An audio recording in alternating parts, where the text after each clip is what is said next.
Oke, jadi pada video kali ini kita akan melakukan penurunan persamaan hukum Rock. Jadi hukum Rock itu mengatur tentang difraksi cahaya pada kristal. Nah, kristal ini apa sih? Nah, seperti yang kita tahu bahwa struktur atom itu kan bermacam-macam. Struktur atom. Ada yang kristal, ada yang amorf, dan yang lain-lain ini masih banyak lagi. Tapi yang paling umum dikenal dua istilah ini. Nah, kristal itu apa sih? Kristal itu adalah suatu benda yang memiliki susunan atom yang teratur secara periodik. Nah, sedangkan untuk amorf sebaliknya, susunan atomnya tidak teratur. Nah, habis itu ada nggak sih contoh kristal dalam kehidupan kita? Ada nih contohnya, misalnya tuh kayak berlian, ada intan, ada salju, misalkan, ada besi, ada tembaga, dan masih banyak lagi. Nah, kemudian yang amorf apa aja misalnya? Kayak plastik, kayak lilin, gelas, dan masih banyak lagi. Nah, jadi kita akan mempelajari difraksi cahaya pada kristal. Oke, langsung aja kita turunkan persamaannya.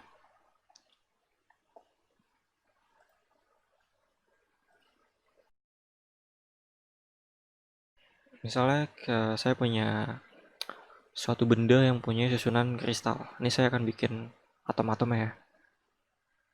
Ini adalah atomnya, 1, 2. Nah, ini karena ini susunannya kristal, maka jarak antar atom ini sama semua ya. Misal kita kasih jarak misalnya D gitu. D. Ini kesini juga D, kesini D, D, D, D, D semua ya. Nah, ini tuh sebetulnya nih banyak atomnya ya, nggak cuma 9 aja. Dan ini pada suatu benda gitu ya. Ada benda, ada susunan atomnya gitu. Nah, karena kita ingin mempelajari difraksi cahaya pada kristal ini, misalnya kita tembakin suatu cahaya foton ya ke atom ini, maka atom ini akan memantulkan atau menghamburkan foton itu lagi gitu ya ke sana. Kemudian yang namanya disinari cahaya kan nggak mungkin satu foton aja, maka ada foton lainnya tapi yang sejenis, maksudnya mempunyai panjang gelombang yang sama. Kita tembakkan juga ke atom yang ini.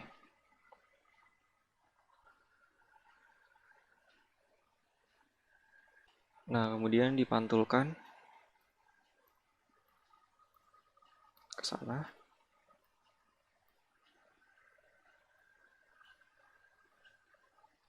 Ini kita kasih garis bantu supaya memudahkan visualisasi. Misalnya di sini.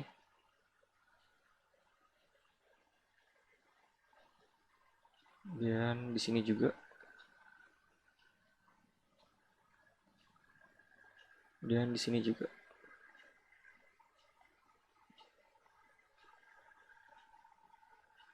Nah, kita memilih sebuah foton yang memiliki sudut datang yang sama ya antara kedua foton ini. Misalnya sudut datangnya itu theta i ya, atau theta nggak masalah. Dan juga sudut datang kan sama dengan sudut pantulnya.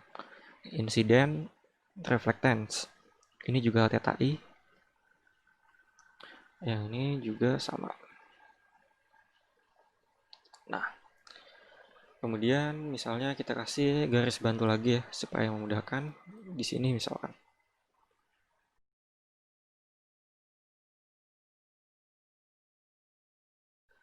Ini siku-siku. Kemudian kita kasih juga di sini siku-siku juga.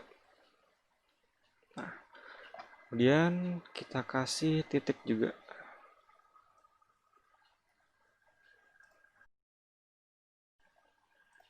Misalnya di sini kita kasih nama titik A.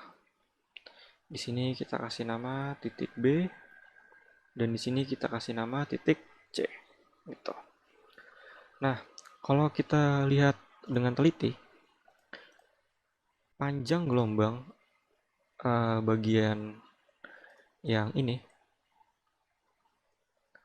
ya, panjang gelombangnya, total panjang gelombangnya itu sama kayak ini, ditambah dengan panjang gelombang yang ini.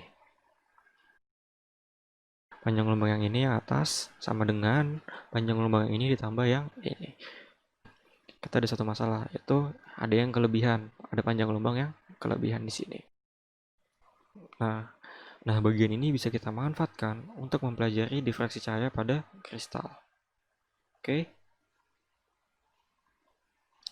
kita hapus dulu.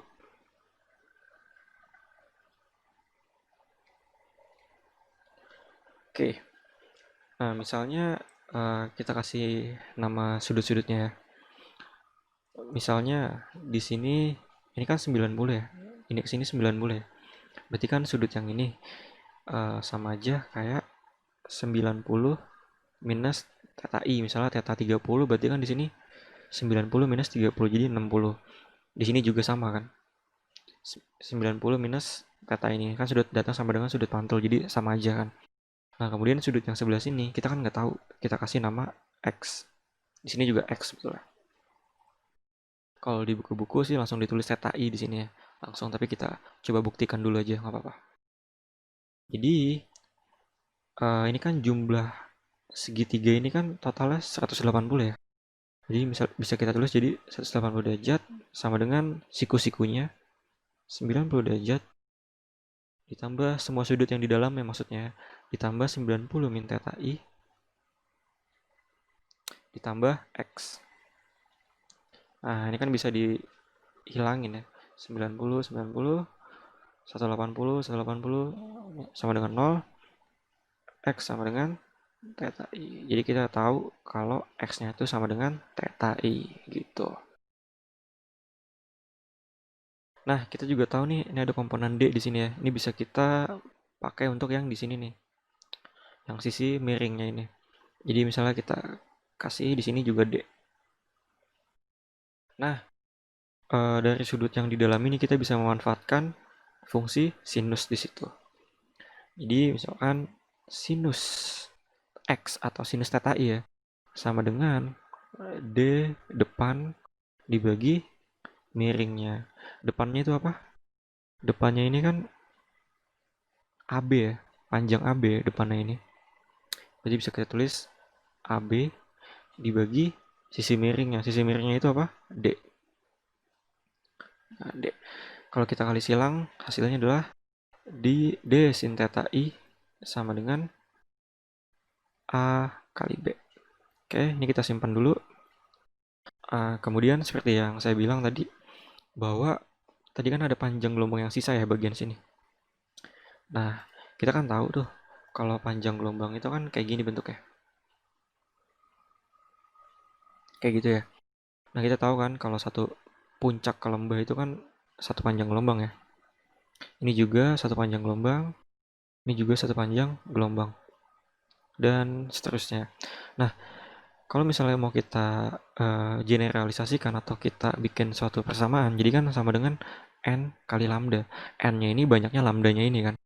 Misalnya lambdanya ada 3, berarti N-nya 3 gitu. Nah, masalahnya di sini bagian sini tadi yang sisanya itu kita kan nggak tahu panjang gelombangnya itu ada berapa. Yang ada berapa banyak di sini, berapa banyak di sini. Kita kan nggak tahu. Jadi bisa kita tulis jadi N lambda aja gitu. Jadi bisa kita tulis persamaan N lambda sama dengan panjang AB ditambah panjang gelombang di BC. Kan sama ya, AB sama BC itu kan sama. Panjang AB dan BC itu kan sama. Jadi bisa kita tulis lagi N lambda sama dengan AB ditambah AB sama dengan 2AB. Nah, ini kan persamaan kedua. Oke. Nah, kemudian kita seleksi AB yang di sini ke sini. Jadi, menghasilkan D sin theta I, AB-nya kita eliminasi jadi N lambda dibagi 2. Atau dapat kita tulis sebagai 2D sin theta I sama dengan N lambda. Nah, ini adalah persamaan umum yang kita kenal sebagai persamaan difraksi cahaya pada kristal. Gitu. Atau persamaan hukum Rock. Nah, fungsinya persamaan ini apa sih dalam penelitian? Nah, biasanya dalam penelitiannya itu misalnya kita punya bubuk sampel gitu ya di sini. Terus ini ada suatu alat ya, kotak gede gitu. Ada suatu alat, kotak gede. Ini ada bubuknya. Ini bubuk ya, bubuk sampel.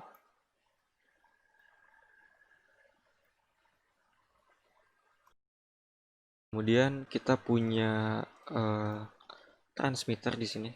Bikin kotak aja. Di sini ada transceivernya. Ini transmitter atau sumber gelombang cahayanya. Di sini ada receivernya.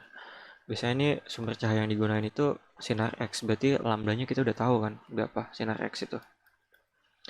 Nah, habis itu kita tembakkan suatu cahaya ke sampelnya. Misalnya saya tembakkan suatu foton ke sini, dipantulkan ke sini.